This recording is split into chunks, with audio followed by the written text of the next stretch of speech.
Tidak boleh dieksploitasi. Jangan dipaksa. Jangan dipaksa. Karena apa? Karena kita mau bicara future. Kita mau, ya. Masih ada hari esok, ya. Saya pernah magang di Akademi Feyenoord beberapa tahun yang lalu.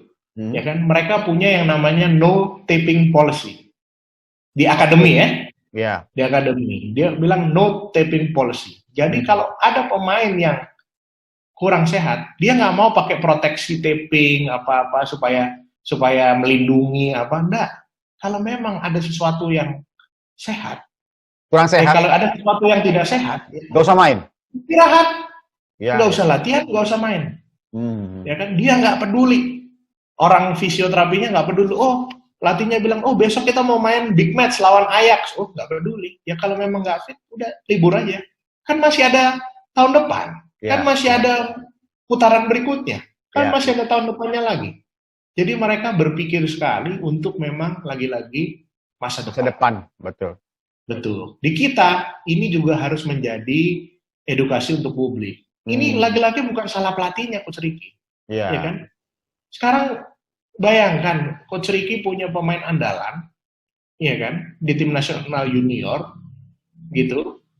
Kalau dia main bisa membuat perbedaan, kalau dia main mungkin bisa punya kontribusi terhadap gol dan kemenangan. Habis itu Coach Ricky nggak mainin dia. Nggak mainin, Kenapa nggak dimainin? Ya kan? Oh, begitu konferensi pers Coach Ricky bilang, oh kebetulan anaknya kurang fit karena kemarin ini terkilir atau apa gitu. Orang seringkali nggak peduli. Masyarakat kadang-kadang nggak peduli gitu. Kenapa nggak di-taping? Iya kan? Kan itu nggak berat gitu kan? Kadang-kadang pengurusnya juga nggak peduli. Gitu. Itu kan ringan, kan bisa di-taping, kan bisa diproteksi. Ya kan? Nah, bahkan disuntik bahkan disuntik malah. Kalau suntik udah lebih gila lagi itu. Iya kan? Udah kacau gitu. Tuh. Iya, udah kacau kalau udah suntik. Iya. Killer gitu kan? Iya. Nah, iya ini sangat menyedihkan gitu ya. Kalau makanya ini saya kepengen memberi edukasi kepada publik, kemudian kepada pemangku kebijakan. Ya kan? Tolong pelatih-pelatih di usia muda disupport. Ya kan? Supaya mereka tidak perlu melakukan ini gitu. Ada pemain nggak fit, di tapping, tempelan habis itu dipasang gitu kan. Ya udah kalau memang dia nggak bisa istirahat, kan ada pemain lain, kasih pemain lain kesempatan gitu. Bahwa kemudian resikonya jadi nggak menang, ya nggak apa-apa. Iya. Gitu. Nggak, artinya ini kita bisa lihat, kita bisa lihat kalau misalnya sudah sampai level senior, pemain ini sudah cedera dari usia muda dan akhirnya dipaksa terus, artinya dia tidak akan punya cukup waktu bermain di usia senior dia. Artinya itu cedera akan berulang dan itu yang paling penting sebenarnya. Iya. Itu yang paling penting karena akumulasi dia bermain dalam kondisi tidak fit itu akan menyebabkan atau mungkin sakit yang lebih lagi dibanding kalau misalnya sebenarnya dia istirahat. Iya. Gitu. Ini yang lebih penting sebenarnya. Kalau misalnya di level senior oke. Di level senior kita cari result, kita cari menang. Ada pemain sakit sedikit jangan manja, kita pasang, proteksi, main kan gitu. Itu level besok senior. Final nggak ada cerita gitu kan. Tapi jangan di usia muda gitu kan. Ini yang jadi menurut saya ini bukan persoalan bukan persoalan teknis lagi, ini udah persoalan etis masuknya gitu ya. Karena kita kepengen bagaimana ini bisa jadi alat untuk mereka naik ke level yang lebih tinggi. Oke. Jadi ini yang kesimpulan yang paling penting ya. Nah ini yang di negara sepak bola maju kesadaran ini sangat tinggi sekali. Tinggi sekali ya. Iya. Jadi buat saya nggak ada pertandingan usia muda yang penting sampai harus memainkan pemain yang tidak fit. 100%, oke. Ya, ini kesimpulan yang paling utama. Oke. Ya, setuju? Lanjut lagi, kita udah mau habis nih. Ya kan? Ya. Fakta yang ketujuh ya, kenapa kok sepak bola Indonesia mentereng di usia muda? ya kan? Di situ ada tulisan taktik tim mengikuti kebutuhan individu. Ini yang sudah banyak dilakukan oleh akademi-akademi yang maju. Ya. Ya, di negara sepak bolanya maju. Contoh di situ misalnya Ajax Amsterdam. Ajax Amsterdam mereka memainkan satu formasi di usia muda, formasi 3-4-3. Ini tahun ini atau udah berapa tahun dia main seperti ini? Udah cukup lama ya di kelompok usia tertentu ya. Mereka kalau di usia-usia awal selalu mereka main 3-4-3, baru kemudian mereka main 4-3-3. Oh, gitu. Oke. Ada reasoningnya. Ada reasoningnya. Apa itu? Ya kan? Reasoningnya adalah mereka kepengen menciptakan banyak situasi 1 lawan 1 di banyak tempat. Oke. Jadi apa artinya? Taktik timnya mereka itu memang dibuat untuk menunjang perkembangan individu. Iya. Jadi mereka tidak membuat taktik, kita besok mau lawan tim ini, kita main formasi ini supaya di situ ada ruangan kita bisa eksploitasi bla bla bla supaya kita bisa menang. Bukan itu. Yang mereka pikirin bagaimana dengan suatu formasi bermain tertentu, dengan suatu taktik tertentu, individu-individu ini bisa berkembang. Iya. Gitu. Saya ada contoh lain. Ada Akademi Wigan Athletic, ya. Wigan Athletic, oke. Roberto Martinez dulu lama di situ di Akademi Wigan Athletic. Mereka punya policy, ya kan? Formasi mereka pada saat defending itu selalu formasi mirroring. Jadi formasi yang mengikuti formasinya lawan. Ya. Oke. Jadi kalau lawan pakai 4-3-3, formasi mereka apa? 3-3-4. Kalau lawan pakai 4-4-2, formasi mereka apa? 2-4-4. Kenapa? Karena mereka kepengen membuat suatu taktik tim yang lagi-lagi bisa membuat individunya berkembang. Mereka kepengen mereka strong 1 lawan 1. Mereka kepengen pemainnya bisa terbiasa menghandle lawan di ruangan yang besar pada saat bertahan dan seterusnya. Jadi lagi-lagi di negara yang sepak bolanya maju, ya kan, mereka berpikirnya jauh. Mereka nggak menyusun taktik supaya besok menang. Betul. Mereka menyusun taktik gimana individu-individu ini bisa jadi lebih baik ke depan. Gitu. Nah ini kesimpulannya ya, tadi saya udah sampaikan. Kita nggak buat taktik untuk bikin tim jadi gampang menang. Ya. Tapi kita memang bikin taktik untuk membantu individu berkembang. Oke. Ya kan? Tentunya, ya kan, kalau Coach Ricky pegang suatu akademi atau tim nasional junior, ketemu lawan yang hanya mikirin individu, sedangkan Coach Ricky udah berpikirnya tim, tentu saja Coach Ricky bisa menang dong. Iya. Ya kan? Mungkin bisa mengimbangi dong meskipun kalah kualitas. Iya. Kan gitu. Nah ini salah satu alasan lagi kenapa di usia muda sepak bola kita kelihatan mentereng, dan karena gap-nya belum terlalu jauh. Iya. Gitu. Oke, terakhir nih Coach Ricky. Oke.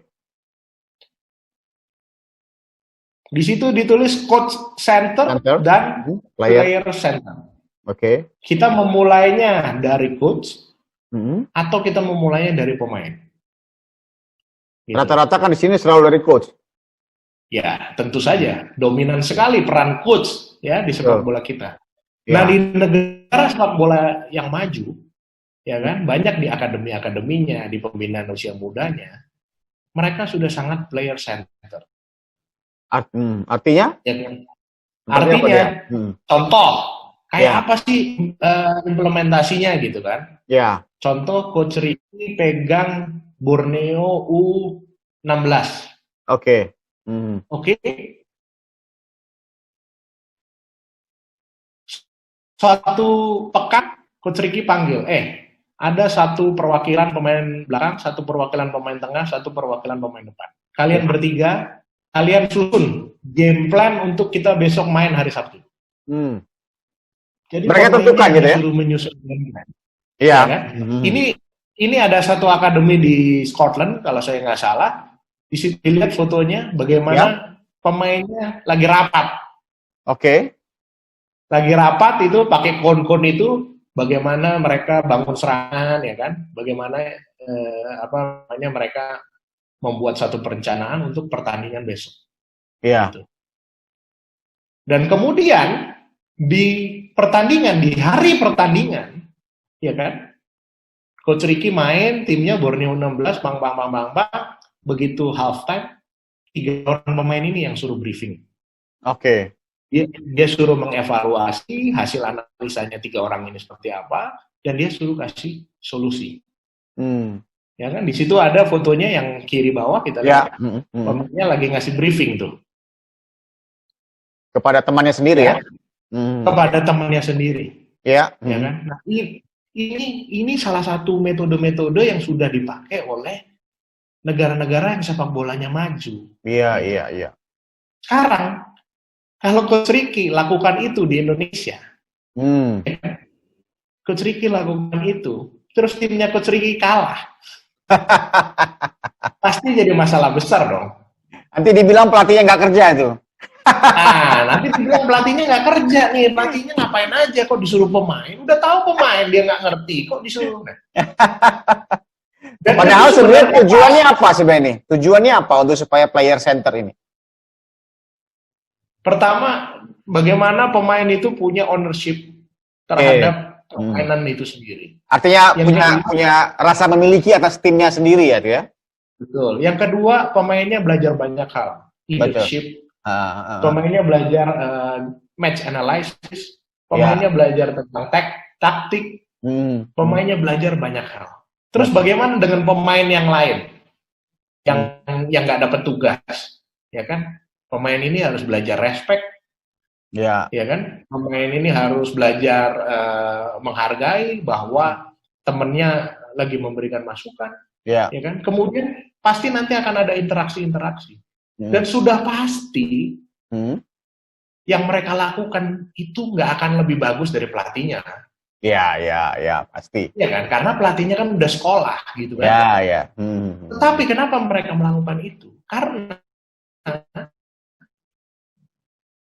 mereka pernah dimanfaat ke pemain-pemainnya ini secara individual. Dan kalau ini dilakukan secara berkala, pasti makin hari makin bagus dong. Mungkin hari ini analisanya ngawur gitu kan. Mungkin hari ini jelasinnya, briefingnya nggak bisa ngomong gitu.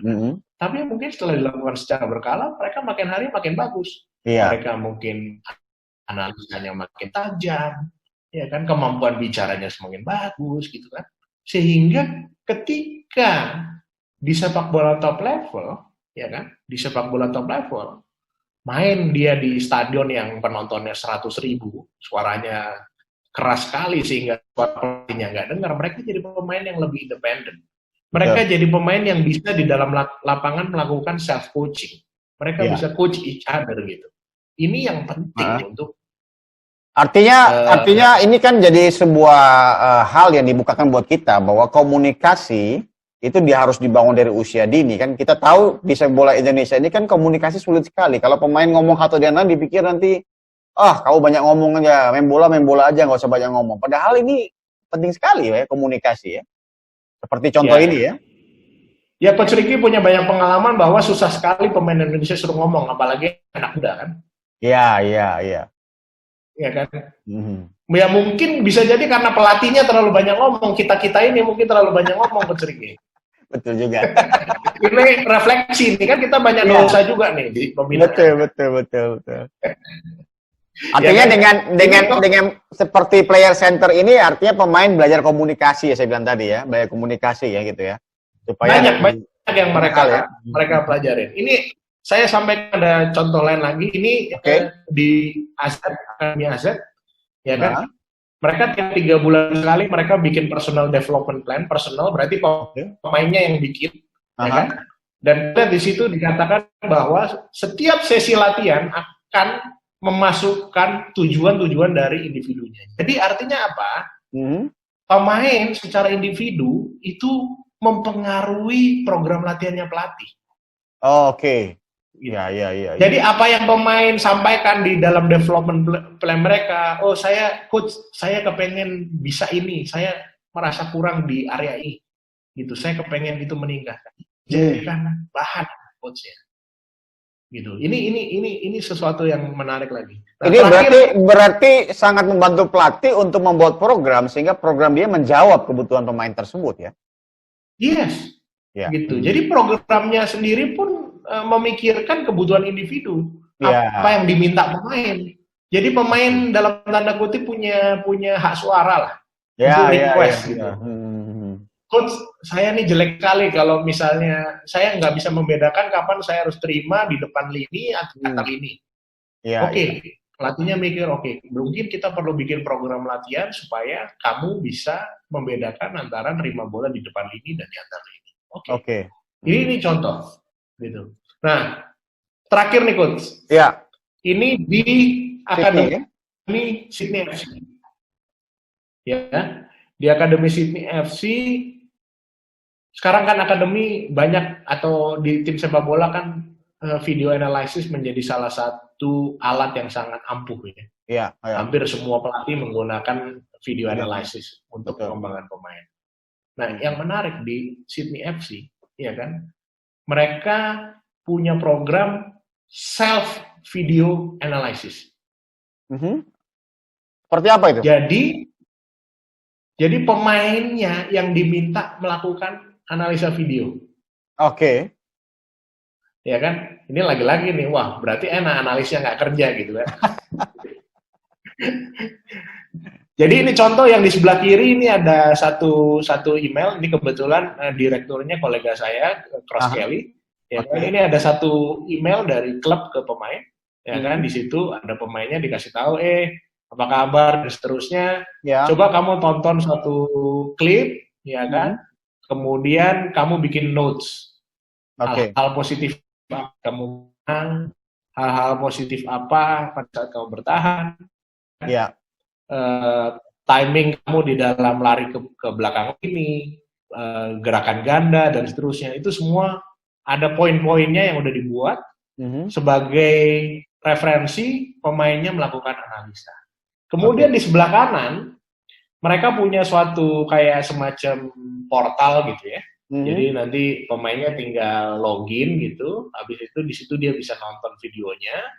Dan pada saat dia nonton videonya dia bisa nge-tag, misalnya di menit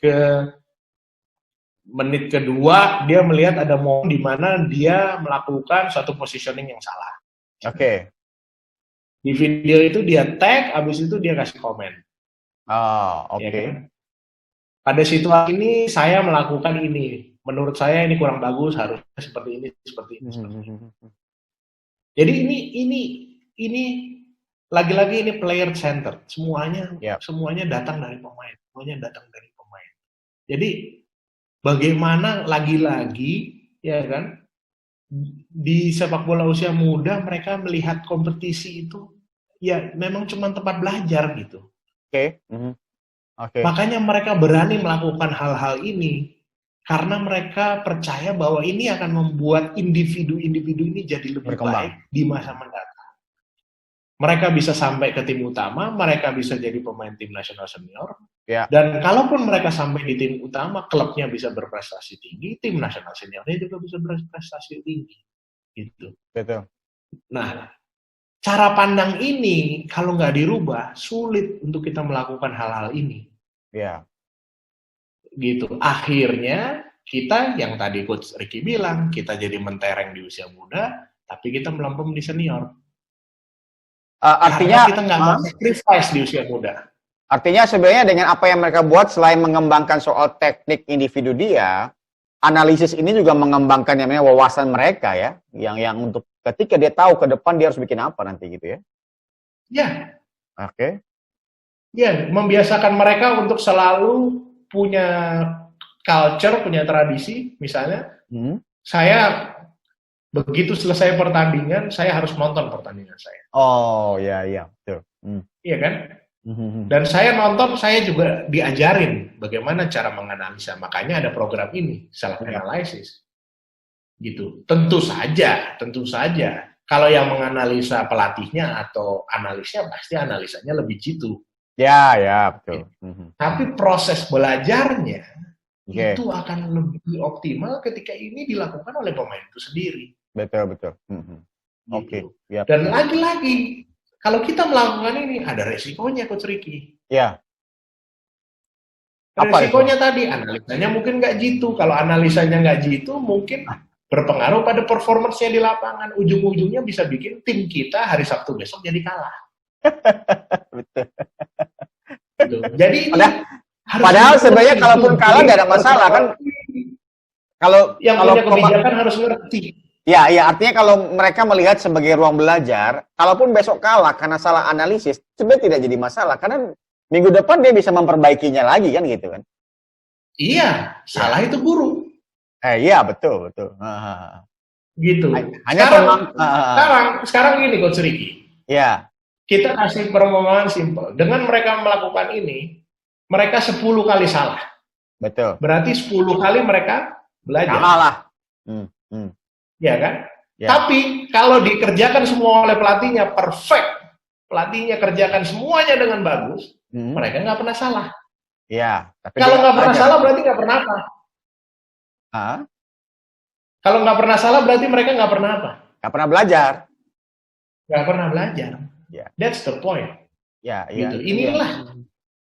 Gitu. Makanya saya kepengen di session ini, pengen mengajak orang-orang yang policy maker, ya kan, yang punya klub, bos-bos klub, kemudian pengurus, pembina usia muda, ya kan, kasih ruang untuk pelatih-pelatih usia muda ini mengembangkan pemain-pemain usia muda, ya kan, dan apa tujuannya?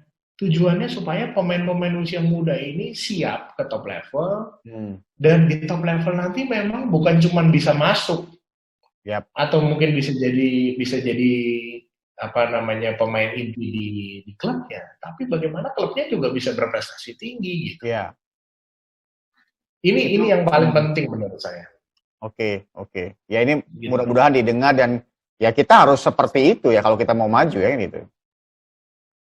Oke. Harus seperti itu, ya. Karena apa? Hakikat pembinaan usia muda tadi adalah untuk mencetak individu yang bisa menembus sepak bola top level dan lagi-lagi berprestasi tinggi. Ya. Gitu. Kalau kita cuma mau cetak pemain ke Liga 1, semua bisa, semua kan. Pemainnya banyak ke Liga 1. Tapi pemain Liga 1-nya itu timnya bisa berprestasi lebih tinggi enggak? Gitu. Kalau kita mau cetak pemain, Coach Ricky udah capek, banyak pemain-pemain yang Coach Ricky pegang sekarang udah di tim Liga 1, ada yang di tim nasional senior. Tapi apakah tim nasional senior kita bisa berprestasi tinggi? Ya, itu dia, itu. Nah, ini yang perlu dipikirkan. Betul.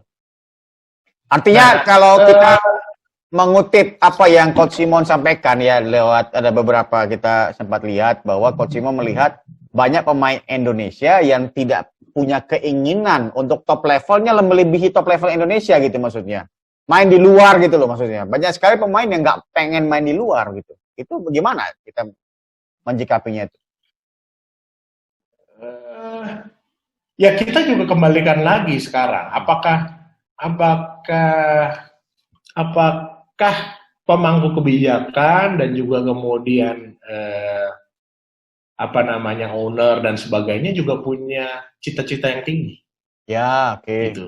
Beberapa besar misalnya memang benar kita harus bicara bertahap. Kita bicara Asia Tenggara, kita harus baru Asia Tenggara, habis itu Asia, bisa Asia baru dunia. Dan itu betul. Tetapi pada saat kita berusaha melangkah menuju ke Asia Tenggara, itu sudah dengan tujuan akhir level dunia gitu. Ya. Jangan Asia Tenggaranya jadi seperti tujuan akhir. Ya, Asia Tenggara tuh gitu. Tangga aja. Betul. Klub Liga 1 harus juga betul nomor 1. Oke, kita pertama-tama mungkin harus AFC Cup dulu, mungkin baru setelah itu Liga Champions Asia, baru Piala Dunia antar klub. Betul, tahapannya seperti itu. Tapi dari awal kita kerja, ya kan? Kita sudah punya canangan, impian bahwa kita mau klub kita suatu hari nanti mungkin 10, 20, 30, 50 tahun bila perlu untuk bisa berlaga di Piala Dunia antar klub. Betul. Gitu. Ini yang mindset ini yang harus dirubah. Kalau pemangku kebijakannya seperti itu, ownernya seperti itu, ini menciptakan suatu lingkungan yang menjadi lebih kompetitif, dan tentu saja pemain-pemainnya juga banyak yang nanti akan jadi lebih berani untuk pergi keluar. Dan juga jangan cuma pemainnya, kita juga harus mawas diri nih, introspeksi diri nih Coach Ricky. Iya. Ya kan? Karena pelatihnya juga banyak yang nggak berani keluar. Iya. Gitu. Ini juga apa namanya? Kalau pelatihnya nggak memberi contoh, gimana pemainnya mau? Ya kan? Jadi kita pelatih-pelatih juga harus berani keluar, berkarir di luar. Di negara lain, iya. Iya. Itu akan memberi contoh bagi pemain-pemainnya tentunya, gitu. Iya. Oke, Coach Ricky, mungkin terakhir ini saya sebagai penutup aja ada ilustrasi. Ini tadi yang saya sudah sempat singgung. Oke. Ya kan? Level prestasi itu seperti lapisan oksigen gitu ya, ada stratosfer, ozon dan sebagainya. Jadi kalau kita mau menghirup lapisan udara kelas dunia, ya kan, kita harus mendaki gunung yang tinggi. Betul. Gitu. Terjal tentu saja mendaki gunung yang tinggi itu seperti gambar yang sebelah kanan. Itu sangat sulit. Gitu. Yang tadi kita sama-sama nih, kita harus Asia Tenggara dulu, baru Asia, baru dunia. Tapi kita jangan pilih gunung yang salah. Iya. Kalau kita pilih gunungnya cuman gunung yang landai, yang tingginya mungkin cuman berapa ribu meter, ya kita sampai ke Asia Tenggara. Sampai lebih gampang kita sampai ke Asia Tenggara. Gimana caranya? TC jangka panjang, naturalisasi pemain, kita bikinlah itu. Jadinya lebih gampang kita sampai. Tapi kita mentok. Setelah sampai di situ kita udah nggak bisa ke atas lagi.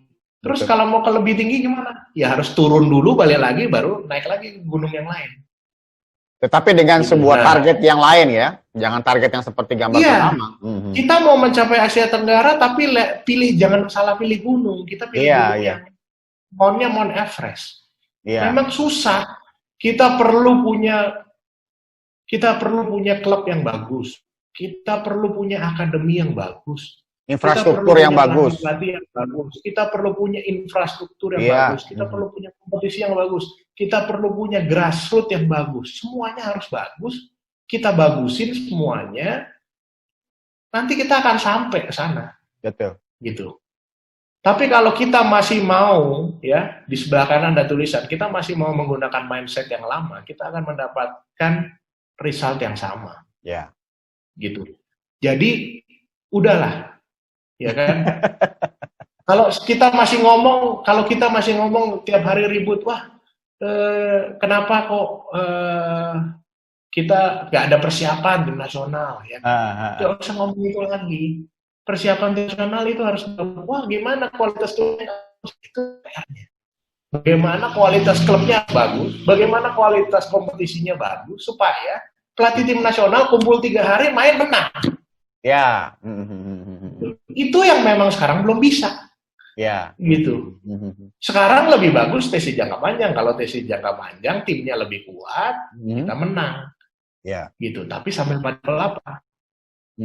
Kan gitu. Tapi kalau kita punya klub yang bagus, kompetisinya ketat, levelnya tinggi, tim nasional yang tadi saya katakan, kita kumpul 3 hari, main menang.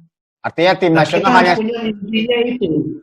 Tim nasional mimpinya jangan cuma result, tapi mimpinya juga proses. Tim nasional hanya imbas dari sebuah kompetisi dan klub yang bagus gitu kan. Betul. Iya.